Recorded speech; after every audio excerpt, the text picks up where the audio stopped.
ओम श्री गुरुदेव दत्त. नमस्कार मित्रांनो. आजच्या भागामध्ये आपण प्रभू श्रीराम यांना खार आणि जटायू इतके प्रिय का झाले हे बघणार आहोत. त्यासाठी व्हिडिओ शेवटपर्यंत नक्की बघा आणि तुम्ही जर चॅनलवर नवीन असाल तर एक सबस्क्राईब श्री प्रभू रामांसाठी नक्की करा. भगवंताला भावनेची भूक असते व भावनांमध्ये जेवढी उदारता येते तेवढे आपण भगवंताच्या जवळ जात असतो. वयोवृद्ध जटायू आणि चिमुकली खार याच आपल्या गुणांच्या आधारावर प्रभू श्रीरामांचे प्रिय बनले होते. ज्या दिवशी आपल्या अंतर्मनात साहस, धैर्य व विवेक जागे होतात त्याच दिवशी आपल्या अंतरंगात खऱ्या आध्यात्मिकेचे पदार्पण हे होत असते. साहस आणि विवेक सूक्ष्म शरीरात विकसित होतात व याच कारणामुळे आपल्या शरीरात हेच गुण प्रेम आणि सेवा या रूपात प्रगट होतात. आपल्या स्थूल शरीराला स्वस्थ, निरोगी, निकोप राहण्यासाठी आहाराविर व वागणुकीचे नियम पाळावे लागतात व त्याचबरोबर योग्य व्यायाम याचीही आवश्यकता असते. शिवाय क्रियाशीलता, सत्कर्म याद्वारे शरीराला आतून बाहेरून निरोगी, निकोप व धृष्टपुष्ट बनवून ठेवावे लागते. आपले दुसरे शरीर आहे त्याला सूक्ष्म शरीर म्हणतात. याला आपण भावनांचे, कल्पनेचे शरीर म्हणू शकतो. भावना जशी शुद्ध असेल तशी ती सामान्य मानवाला महामानव बनवीत असते, नराचा नारायण बनवायला समर्थ असते.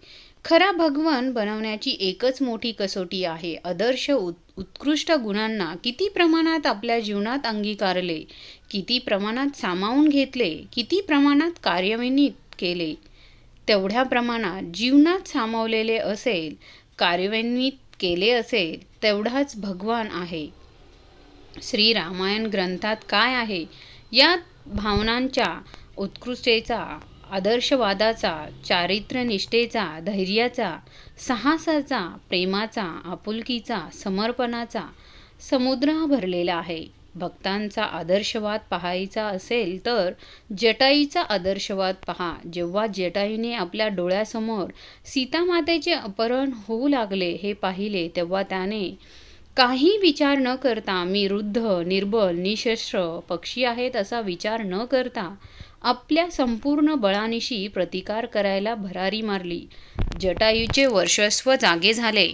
तो म्हणाला, वृद्ध असलो म्हणून काय झाले? मी अनितीच्या विरुद्ध संघर्ष करू शकतो. त्याने पंख फडफडवीत रावणाच्या दिशेने मोठी मुसंडी मारली.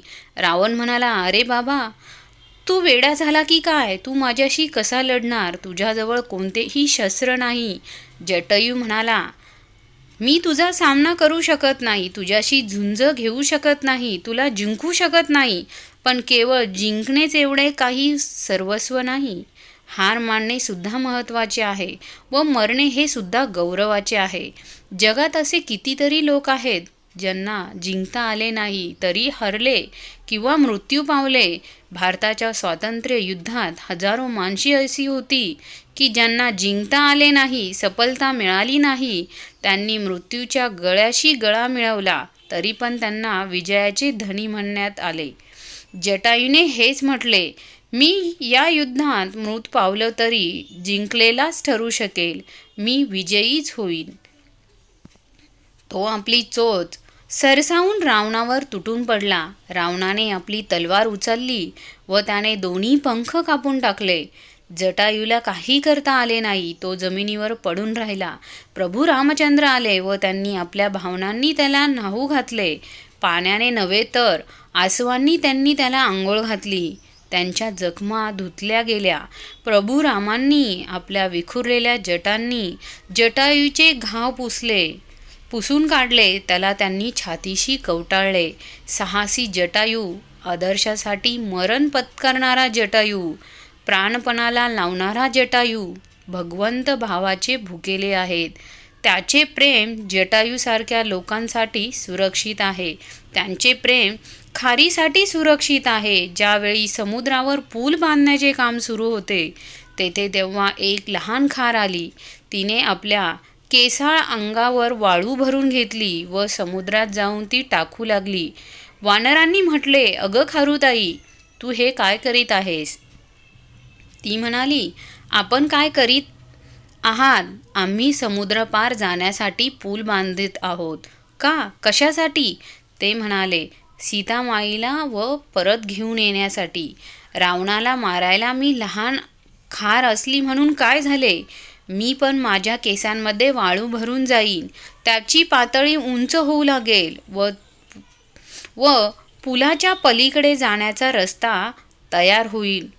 तुम्हाला जायला सोपे होईल. त्या खारीची ही मोठी हिंमत पाहून त्यांनी तिला प्रभू रामचंद्रांजवळ नेले व त्यांनी तिला त्यांच्या हातावर ठेवून दिले.